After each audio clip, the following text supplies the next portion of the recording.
দর্শক, রংপুর থেকে আবহাওয়া নিয়ে সবশেষ জানাচ্ছেন সহকর্মী রবিউল ইসলাম।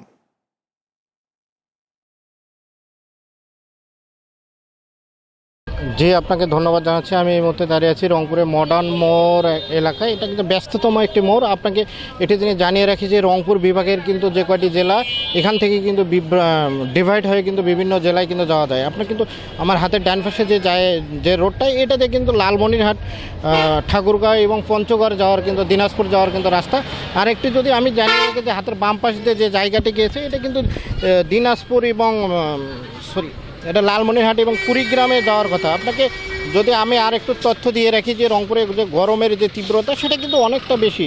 এই যে 2-1 দিনের যে তীব্র গরম এবং কোথাও কিন্তু মেঘলা আকাশ, আবার কোথাও কিন্তু ভ্যাপসা গরম, এই গরমে কিন্তু জনজীবন অনেকটা অতিষ্ঠ। আপনাকে আমি রংপুর যদি বিদ্যুৎ ব্যবস্থার কথা একটু বলে রাখি যে রংপুরেও কিন্তু লোডশেডিংয়ের মুখোমুখি হচ্ছে অনেক এলাকায়। বিশেষ করে রাত্রেবেলায় যে লোডশেডিং, এই লোডশেডিংটা অনেক পরিবারের কিন্তু দুশ্চিন্তার কারণ হয়ে দাঁড়াচ্ছে।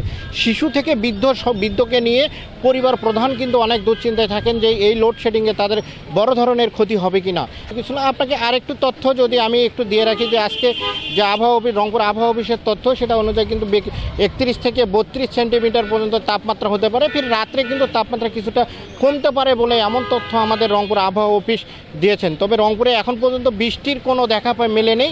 তবে এই তীব্র গরমে রংপুরবাসী কিন্তু নাজেহাল অবস্থার মধ্যে আছে। তবে রংপুর থেকে আমার কাছে এতটুকুই ছিল।